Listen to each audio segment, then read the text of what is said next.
그러면 뭘 최적화시키냐? 확률적 경사관법은 이제 학습을 한 번만에 끝내지 않고 점진적으로 학습한다. 그게 핵심이라고 볼 수 있어요. 여기서 말하는 확률은 뭔가 훈련 데이터를 학습시키는데 랜덤하게 선택을 한다는 의미입니다. 뭘 이제 한꺼번에 안 하고 하나씩 해요. 응? 조금 시간이 속도가 느리겠죠. 그 다음에 경사는 저기 로지스틱 회기를 치면은 로지스틱 회기는 저기 방정식을 학습하죠. 그렇죠? 방정식을 학습하면 로지스틱 회기 때 방정식의 내용을 보면 그림이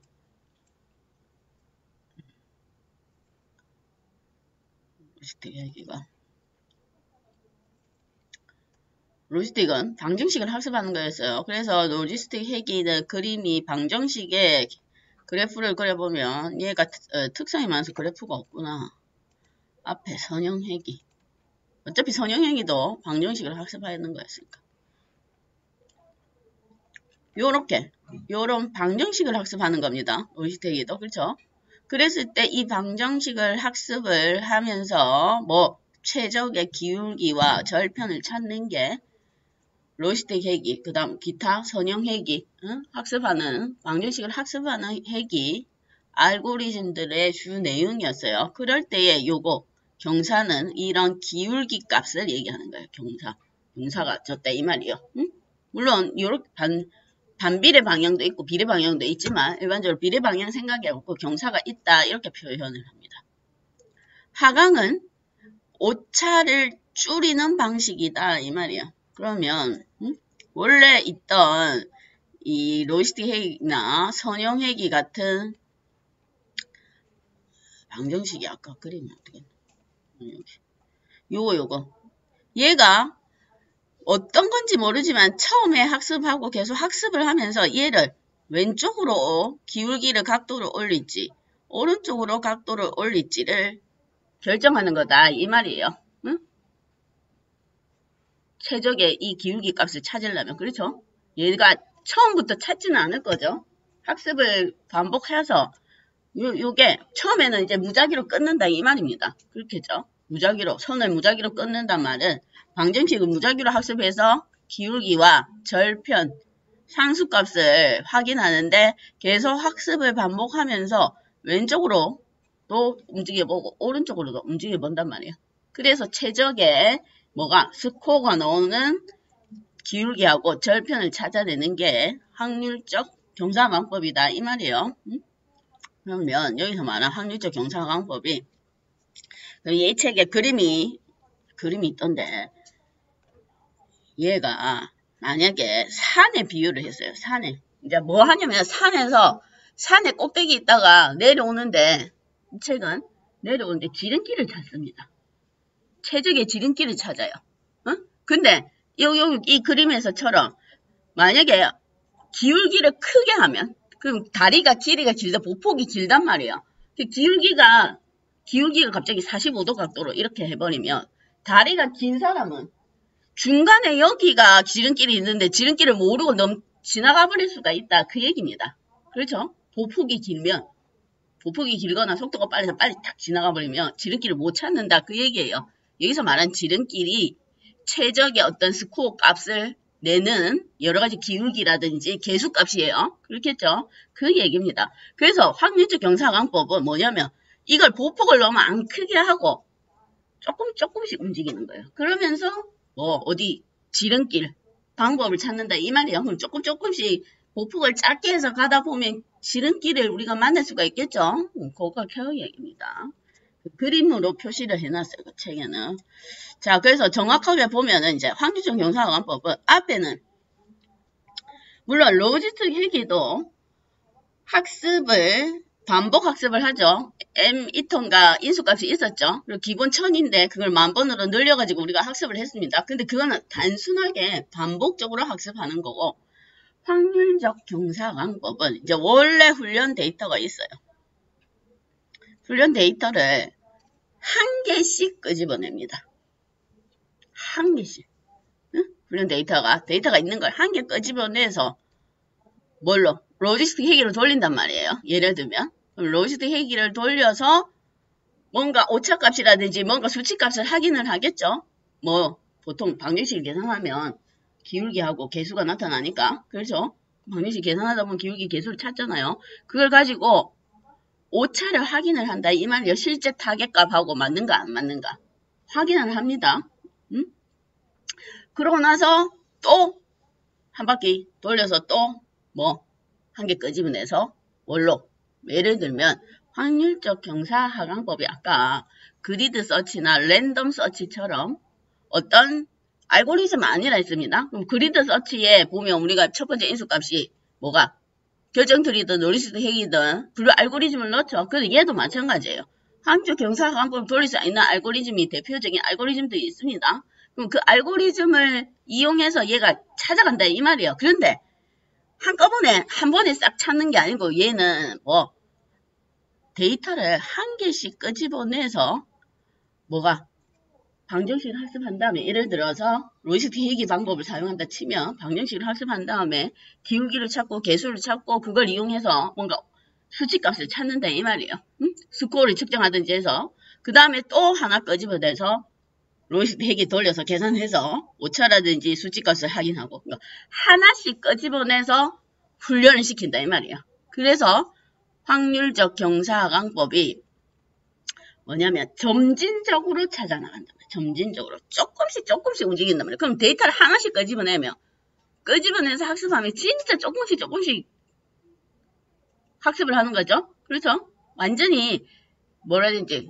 차이가 안 날 정도로 픽셀 단위로 치면 한 칸씩 이동하면서 학습을 한다 이 말이에요. 하나씩 끄집어낸다 그 얘기입니다. 확률적으로 계산. 그러면 뒤에 가면 딥러닝도 마찬가지로 한꺼번에 학습하는 게 아니고 학습할 때 훈련 세트에서 샘플을 단위를 하나씩 끄집어내는 경우도 있고 여러 개씩 끄집어내는 거 있어요. 그러면 한 개씩 꺼내서 학습한 다음에 오차를 조금씩 줄여나가는 방법이 이름이 확률적 경사하강법이에요. 한 개. 근데 데이터가 많으면 한 개씩 끄집어내다가는 날쌔입니다. 그렇겠죠? 데이터가 많으면. 그래서 뒤에 나오는 딥러닝은 데이터를 많이 다뤄요. 한 개씩은 너무 느리단 말이에요. 그래서 뒤에 가는 딥러닝은 두 번째 방식인 미니 배치 경사하강법이란 걸 씁니다. 미니 배치. 배치는 일괄성이다 이 말이에요. 그러면 미니 배치 경사하강법은 한 개씩은 아니에요. 얘는 여러 개씩 꺼내는데 일반적으로 2의 배수만큼 꺼냅니다. 2의 배수만큼. 그러면 3, 5, 9 이렇게 꺼내는 게 아니고 미니 배치 경사하강법은 일반적으로 기본값이 미니 배치는 2의 배수인데 여러 개예요. 2의 배수인데 보통 16, 32, 64개씩 보통 이렇게 꺼내요. 미니 배치. 그 딥러닝은 일반적으로 미니 배치 경사하강법을 씁니다. 미니 배치 경사하강법. 왜냐면 데이터가 개수가 너무 많기 때문에 그래요. 그 다음에 배치 경사하강법은 그냥 다 한꺼번에 싹 다. 실제로는 얘가 그러면 확률적 경사하강법하고는 좀 다른 개념이죠. 배치 경사. 왜냐면 확률적 경사하강법의 의미는 조금씩 샘플을 조금씩 학습을 시켜가지고 기울기를 오차를 줄여나가는 건데 한꺼번에 꺼내면 그런 의미하고는 조금 다르다 볼 수가 있습니다. 그래서 다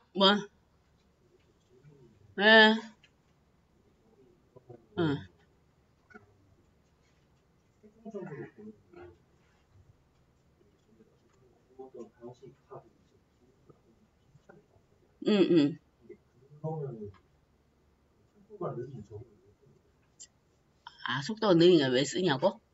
속도가 느린 대신에 그 대신에 우리가 처음에 일괄적으로 몽땅 꺼내서 할 때랑 최적점을 좀 더 연밀하게 찾을 수 있단 말이죠.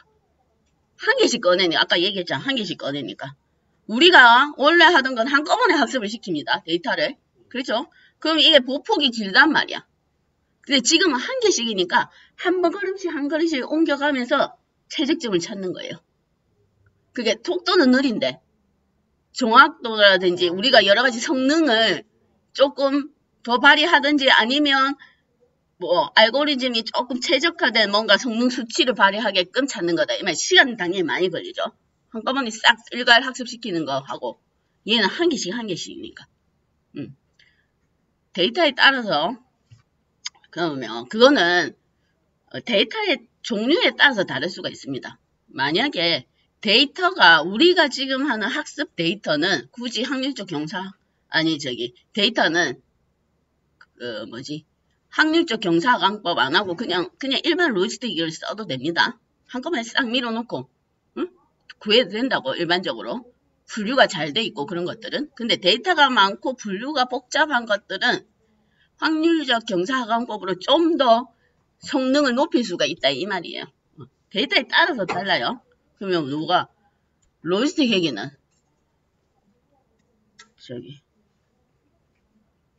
공부하는 학생이 공부 잘하는 학생이 시험 치는데 한 3일 만에 벼락치기 하는 거야.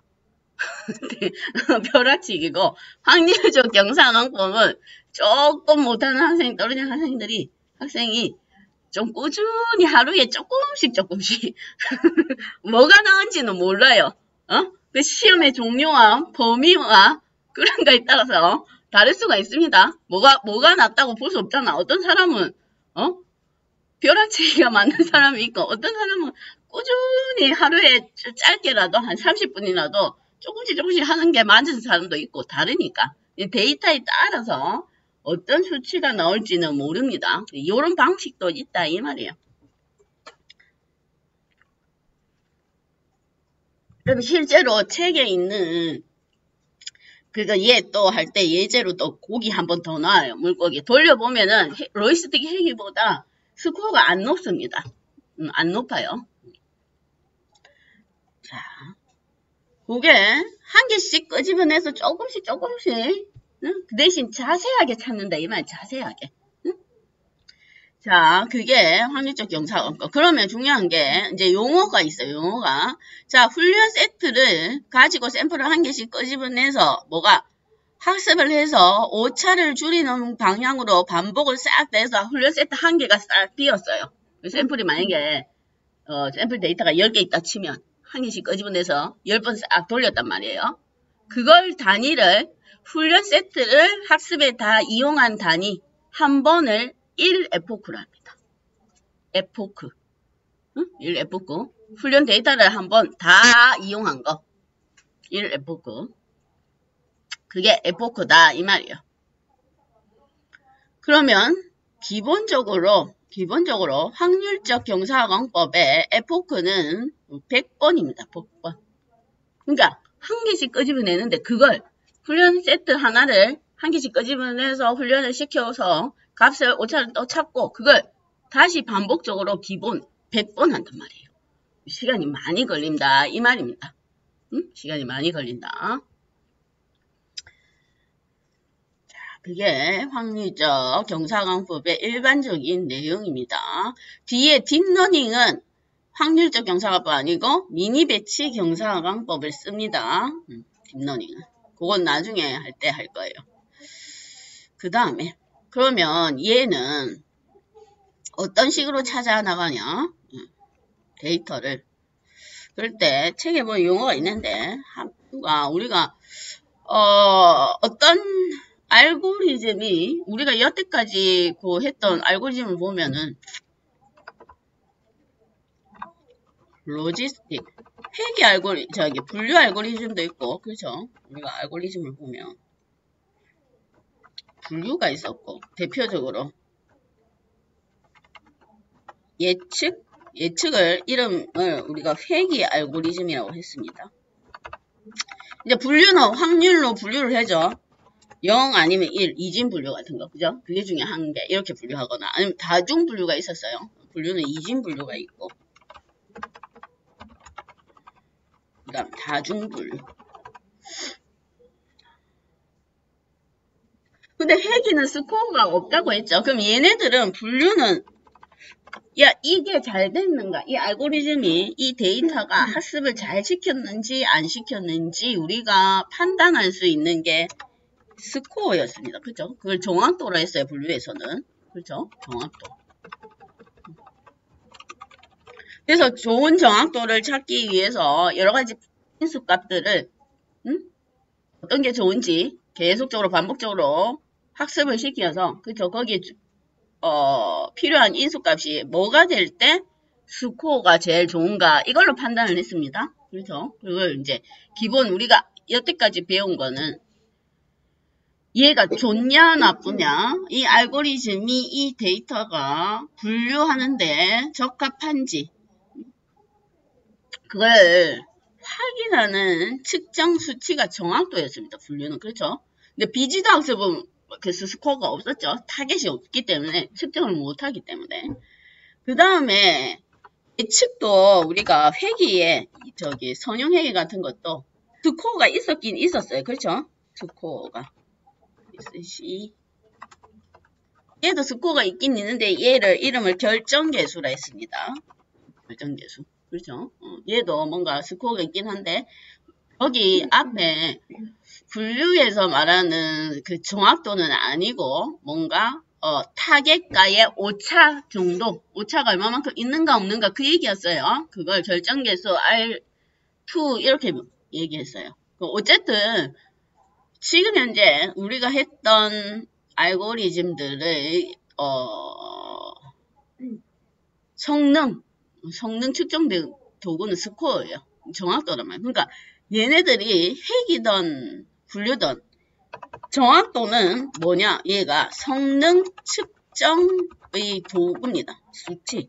수치를 확인해보고 얘가 좋게 된 건지 나쁘게 된 건지 이 해당 데이터가 이 알고리즘에 적합한지 안 적합한지 그죠? 그걸 판단할 때 물론 뭐 다른 여러 개가 나중에 보면 나옵니다. 근데 어쨌든 지금 우리가 현재까지 했던 건 스코어란 말이에요.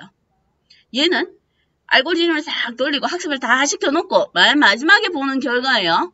그러면 책에는 이제 이름이 비슷한 게 이제 손실함수라는 이름이 있습니다. 손실함수. 책에는 뭐 어쩌고 계산 알고리즘에 어차피 계산하는 거니까 손실함수는 여기서 책에서 말하는 손실함수. 이제 손실함수라고 있습니다. 얘는 오차를 줄여 나가기 위한 함수다 이 말이야. 손실함수.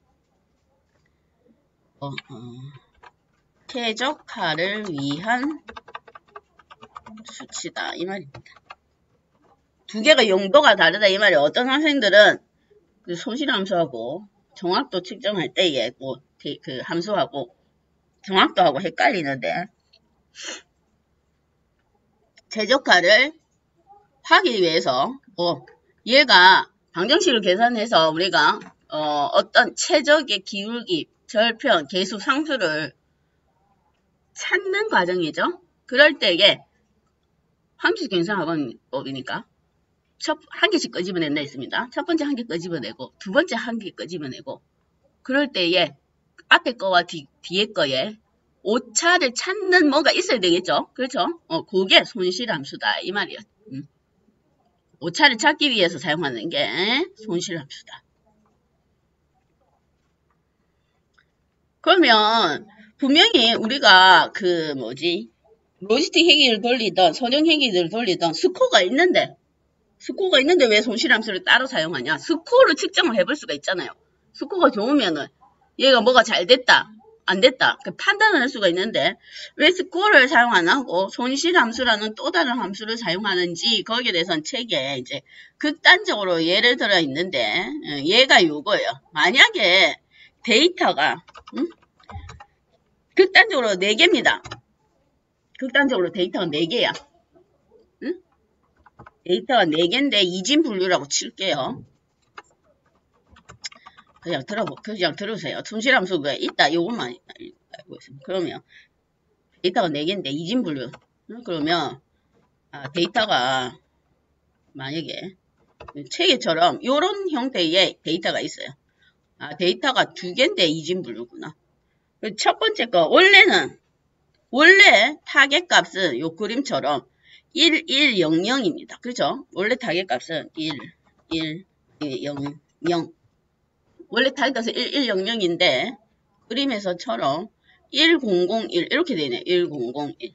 그러면 예측하기로는 프레딕트 했더니 1 0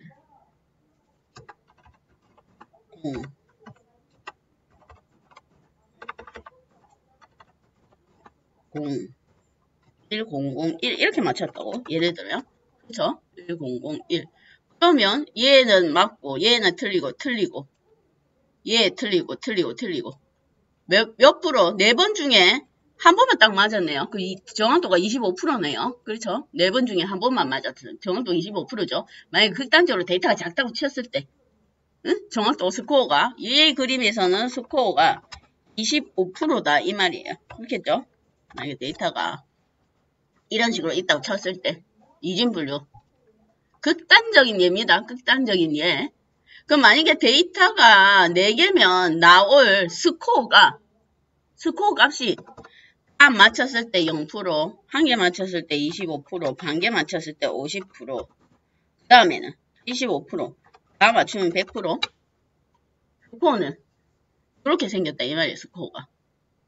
극단적으로 데이터가 작을 때 얘기해요. 데이터가 실제로는 많으니까 스코어가 저렇게 띄엄띄엄은 안 나옵니다. 근데 극단적인 경우도 있잖아요. 우리가 얘가 다 일반적으로 랜덤으로 섞어서 학습을 하기 때문에 똑같은 데이터를 완전히 학습하는 게 아니고 완전 랜덤으로 섞어서 하기 극단적으로 저렇게 나올 수가 있다 이 말이에요. 스코어는.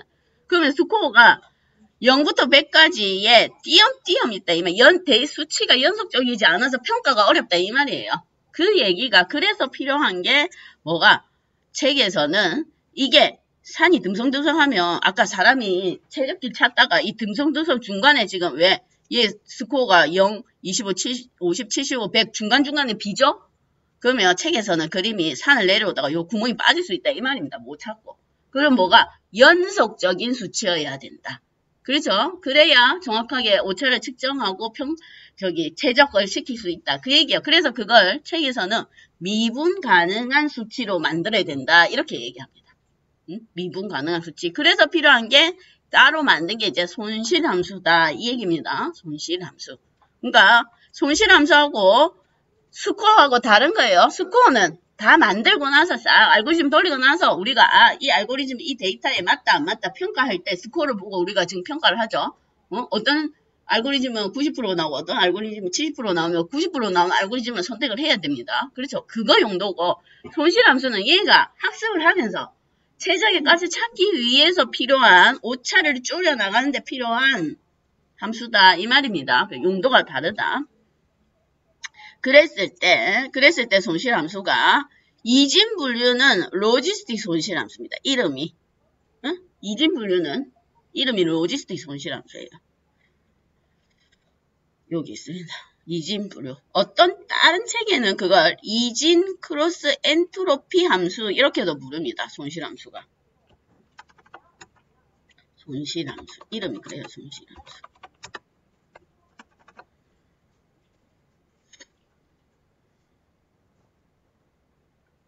다중분류는 그냥 이진을 빼고 크로스 엔트로피 함수 이렇게 부릅니다. 이름이 그래요. 이름 자체가 손실함수가.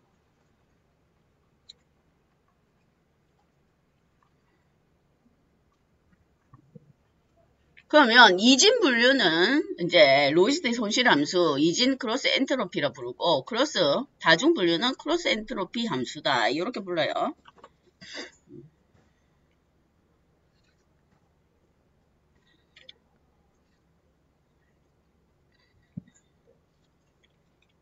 그래서 필요한 게 확률적 경사방법은 이제 손실함수가 있다. 그 얘기입니다.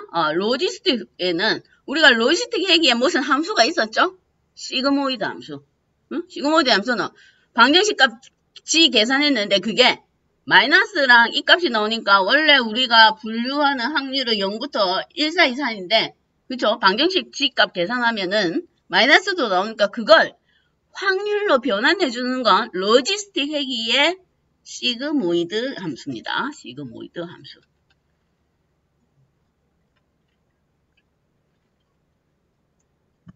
그래서 손실함수는 함수가 지금 로지스틱 회귀에서 방정식의 값을 확률로, 그건 단순하게 방정식의 값을 확률을 우리가 봐야 되니까, 그렇죠? 얘가 어디에 무슨 분류에 해당되죠? 확률 보기 위해서 변환되는 함수가 로지스틱 함수고, 시그모이드 함수고, 손실 함수는 오차를 줄여나가기 위해서 수치를 측정하는 함수가 손실 함수예요. 그러니까 각각 지금 용도가 달라요. 스코어는 정확도, 해당 알고리즘의 성능을 평가하는 용도. 나중에 가면 알고리즘의 성능을 평가하는 게 스코어만 있진 않아요.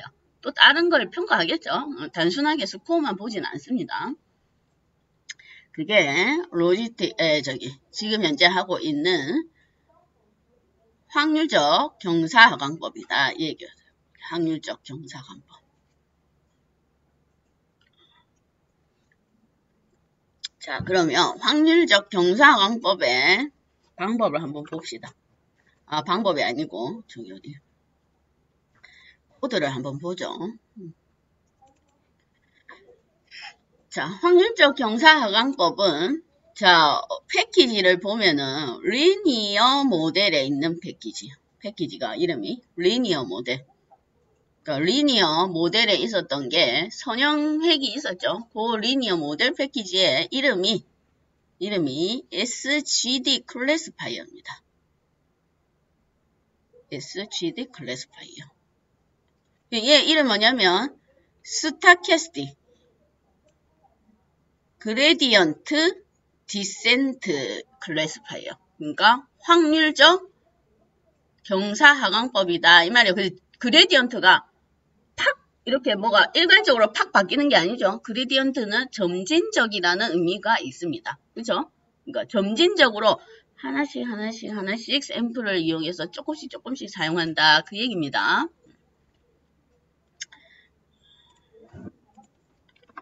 로그로 이름 이렇게 바꾸고, 자, 그러면 나머지 코드는 일반적으로 우리가 앞에서 사용했던 저기 코드랑 동일합니다. 얘 불러오는 게 다르지. 자, 우선은 원래 앞에 있던 우리 PC를 한 번 더 사용할게요. 그래서 스탠다드 스칼라를 해주겠습니다. 표준화를 먼저 시켜줄게요. 자, 여기서 중요한 건 앞에 로지스틱 회기가 결정트리 같은 경우는 로지스틱 회기나 결정트리는 실제로는 저기 어디 표준화를 안 시켰죠. 와인 데이터 같은 거 보면. 왜냐면 해당 어떤 특별한 특성이 해당 분류를 분류하는데 중요하게 작용을 하는 특별한 특성이 있었습니다. 그래서 우리 얘에 보면 저기 와인 데이터에 슈가가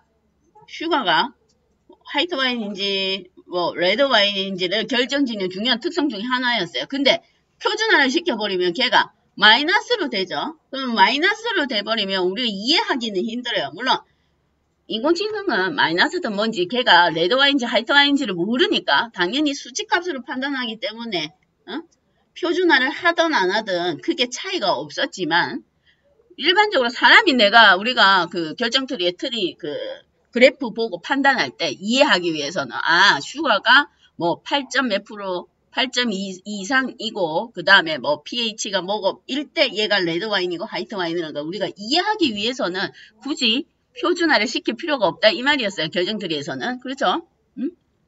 근데 얘는 아까 확률적 경사하강법은 조금씩 점진적으로 나가야 된다 했습니다. 조금씩 점진적으로 뭐가 기울기를 조금씩 움직이면서 최적의 값을 찾아내는 방식이니까 만약에 데이터의 단위가 크면 점진적이가 않죠.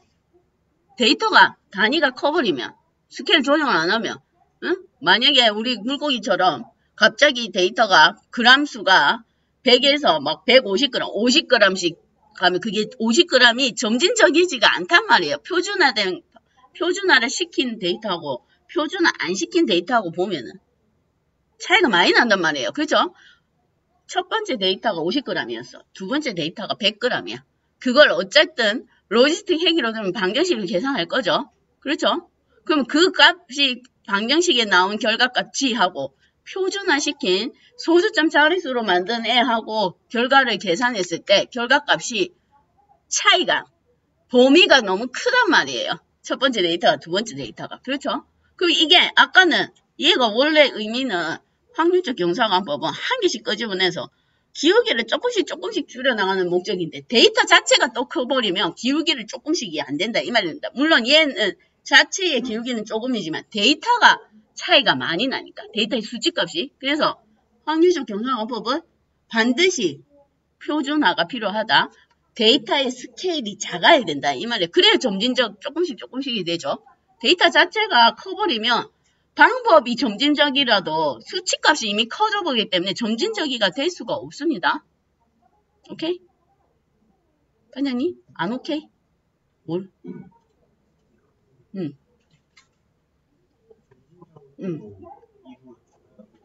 얘가 원리가 그렇다고 조금씩 하겠다 이 말이에요.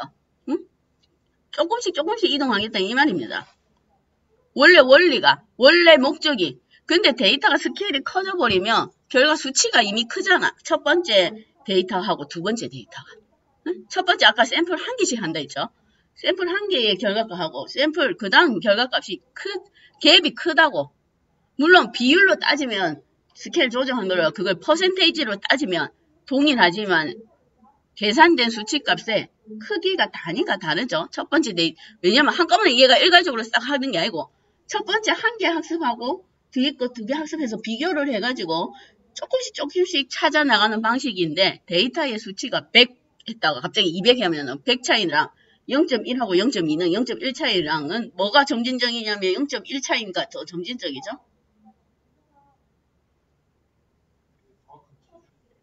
응? 기준이? 어떤 기준? 작다 크다면 그게 그래서 스케일 조정을 한다 이 말이에요.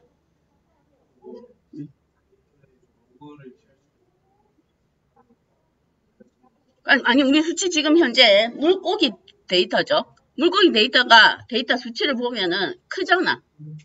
데이터가 단위가. 그걸 표준화 방법으로 스케일 조정하면 다 소점 자릿수로 나오죠. 비교를 해보면 원래 데이터하고 스케일 조정했을 때 데이터가 다릅니다. 완전히 엄청나게 차이가 많아요. 만약에 원래 데이터도 뭐 1, 2, 3, 4 이 정도면 상관없는데 얘는 지금 물고기 아까 그 무게가 벌써 이미 무게 중량 차이가 어떤 데이터는 20g, 30g씩 차이 난단 말이에요. 그러면 30 차이랑 0.3 차이랑 다릅니다. 그렇죠? 0.3 차이가 훨씬 작죠? 얘는 목적이 조금씩 이동해서 찾아가는 게 목적이기 때문에 스케일 조정이 반드시 필요하다 이 얘기예요. 원래 데이터 자체가 스케일 조정을 안 해도 되면 상관이 없습니다. 근데 지금 물고기는 뭐 길이라든지 이거 말고 무게가 그렇죠. 무게가 엄청 크죠 차이가. 그래서 반드시 필요하다 이 얘기입니다. 스케일 조정이. 그래야 정확도를 높일 수 있습니다. 자, 우선 그냥 기본 데이터로 한번 돌려보겠습니다. 기본 데이터로.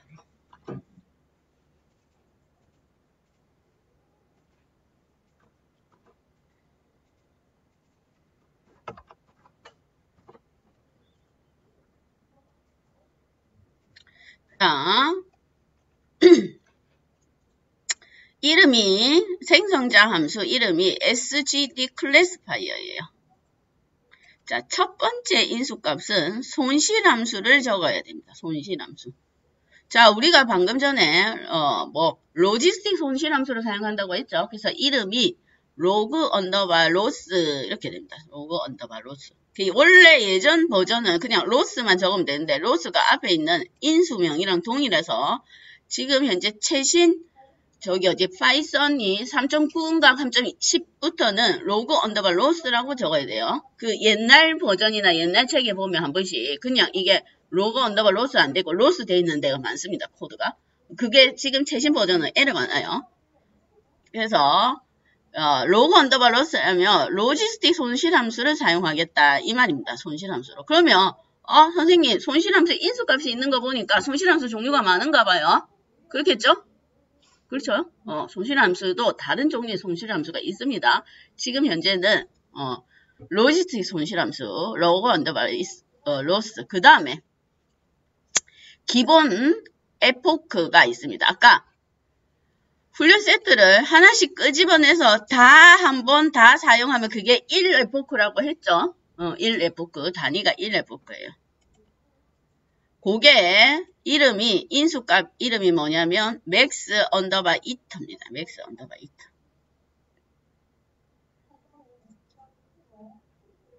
그 다음에 톨이라는 인수값이 있어요. 톨. 그 톨이가 기본값은 요겁니다.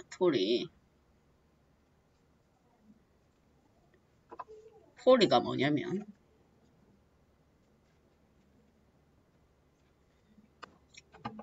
TOL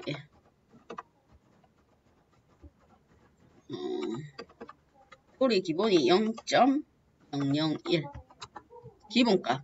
이거 기본값이에요.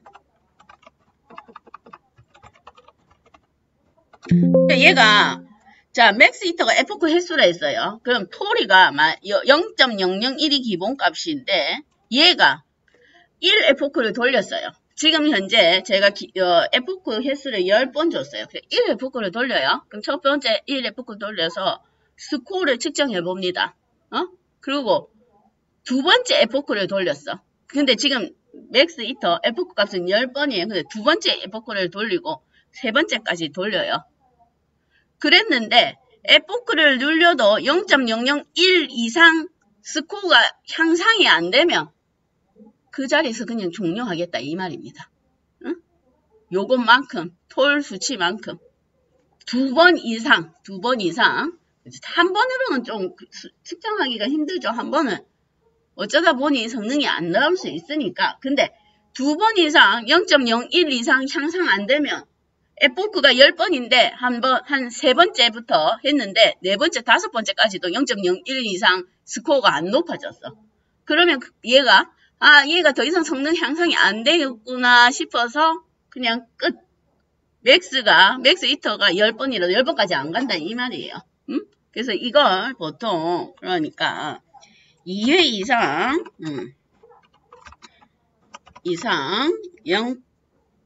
0.001만큼과 성능이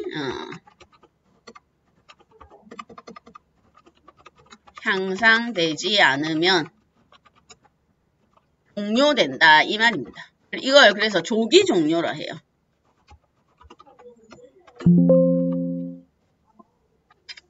왜냐면 한쪽 경상을 보면 시간이 많이 걸리죠. 근데 무의미하게 크게 향상되지 않으면 굳이 끝까지 반복을 할 필요가 없다 이 말입니다. 왜냐면 시간 많이 걸리니까. 그래서 톨 값이 있어요. 톨 인수 값이. 그런데 제가 톨을 넌으로 하면 얘는 무조건 성능이 향상되든지 어쩌면 낮을 수도 있어요. 더 돌렸는데. 그렇죠? 무조건 많이 돌린다고 좋은 게 아니니까. 그건 장담할 수 없는 내용이니까. 그래서 에포크 횟수를 주고 톨 값을 넌으로 하면 무조건 성능이 향상되든 낮아지든 무조건 해당 에포크 횟수만큼 싹 다 돌리겠다 이 말입니다. 끝까지 간다 이 말이에요. 그래서 그대로 실행을 해보죠. 그래서 뭐만 할 거냐면 지금 현재는 그냥 스코어 측정만 하겠습니다. 잠깐만요. 앞에 로지스틱 회기가 얘가 얼마가 나오는지 확인 좀 하고. 로지스틱 회기에서 얘 똑같은 데이터 다중 분류를 로지스틱 회기로 돌렸을 때가 스코어가 자, 로지스틱 회기로 똑같은 데이터에 물론 저기 인수값 C 그죠? 규제값하고 뭐 요런 게 있지만 어쨌든 순수 로지스틱 회기는 돌렸을 때 9392가 나왔네요. 9392 이거 물고기 데이터. 그래서 우선 데이터 순수 첫 번째 비교를 해봐야 되니까 그냥 로지스틱 회기로 돌렸을 때 결과가 9392. 그렇죠. 9392. 9392. 이렇게 나왔습니다. 그 한번 확인하고 돌립시다. 얘는 뭐 얼마 정도 나오는지.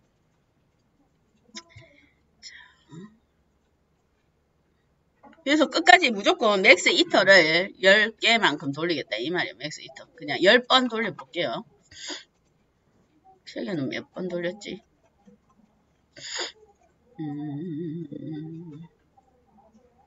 책에도 10번이라 돼 있네요. 자, 봅시다. 자, 이래 놓고 한번 돌려볼게요. 그냥 스코어만 지금은 측정하겠습니다. 뭐 예측하고 그런 거 지금 현재 뭐 의미가 없으니까. 그랬더니 뭐가 815와 875가 나왔어요. 엄청 낮네. 그렇죠? 로이스트 얘기가. 확률적 경사관법이. 그렇죠? 815, 875, 815, 875. 거기에다가 캐트 스코어가 너무 높습니다. 그렇죠? 여기는 책에는 뭐 어떻게 돼 있길래 이거 옛날 거라서 그런가 보다. 77하고 775가 이렇게 나왔는데 지금 제 코드랑 뭐가 다른지 모르겠지만 이게 PDF가 조금 예전 PDF예요. 그래서 다를 수가 있습니다. 옛날 PDF라서. 맥스 이터 횟수는 그대로 10번 돌렸어요. 그럼 773, 775 이렇게 나왔는데 어쨌든 지금은 결과가 815, 875. 어쨌든 얘가 또 가소적합이네요. 훈련 스코어가 또 낮습니다. 그렇죠? 테스트 스코어는 87인데 훈련 스코어는 81인 정도 되니까 조금 낮은 편에 속해요.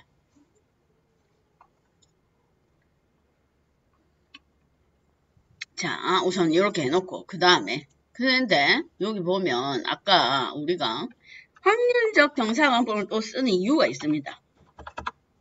이유가 물론 점진적으로 조금 더 자세하게 최적의 값을 찾기 위해서 확률적 경사관법을 쓰는 이유도 있지만 또는 또 확률적 경사관법을 쓰는 게 원래 데이터가 있어요. 지금 우리가 지금 물고기 데이터가 있어요. 그래서 제가 물고기 데이터를 가지고 만약에 로지스틱 회계를 돌렸어. 그래갖고 스코어가 9392 얘가 높네. 이걸로 정하자. 이런 프로그램 만들었단 말이에요. 응? 그래갖고 사용자들이 뭘 이렇게 해서 고기 분류해주세요 하면 거기에 딱 분류되는 프로그램까지 만들었어요. 그런데 새로운 데이터가 유입이 됐습니다. 응? 새로운 데이터가 유입이 됐어. 물고기가 또 잡혔어요. 저기 뭐고 기상이라든지 여러가지 조건들이 좋아서 물고기가 또 잡혔다고. 그만큼 지금 있는 데이터에서 물고기 잡혔어. 그러면 뭐가 지금 현재 로지스틱 회계로 돌렸어요. 그래서 로지스틱 회계로 돌려가지고 프로그램까지 싹 만들어 놨는데 서비스를 이제 뭐 유료 서비스를 시작했어요. 근데 물고기가 더 많이 잡혔어. 그 다음에 물고기가 또 이런 것도 있죠. 우리가 기후 환경이라든지 여러 가지의 뭔가 변화에 의해서 자연적인 변화에 의해서 종자가 그 데이터가 또 달라질 경우가 있죠. 이제 시간이 많이 흘러갖고 한 10년 뒤에는 어떤 물고기가 또 있을지도 모릅니다. 그러면 얘를 어떻게 해야 돼? 성능을 뭔가 개선하기 위해서 얘를 중단을 시켜야 됩니다.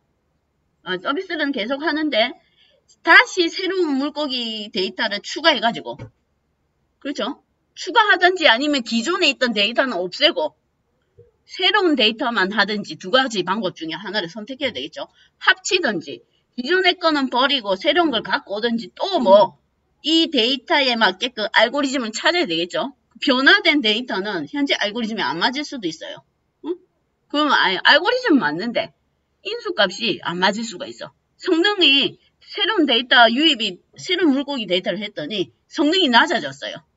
그럼 다시 하이퍼 파라미터 찾아야 되겠죠. 그리서치를 하든지 뭘 찾든지 반복 해설을 뭘 하고 또 규제값을 뭘 하고 찾아야 된단 말이에요. 새로 리모델링을 싹 해야 된다. 그 얘기입니다. 근데 확률적 경사관법은 기존의 거 모델은 유지하고 유입되는 데이터가 추가되면 추가를 시킬 수 있다 이 말이에요. 수정 안 하고 그대로.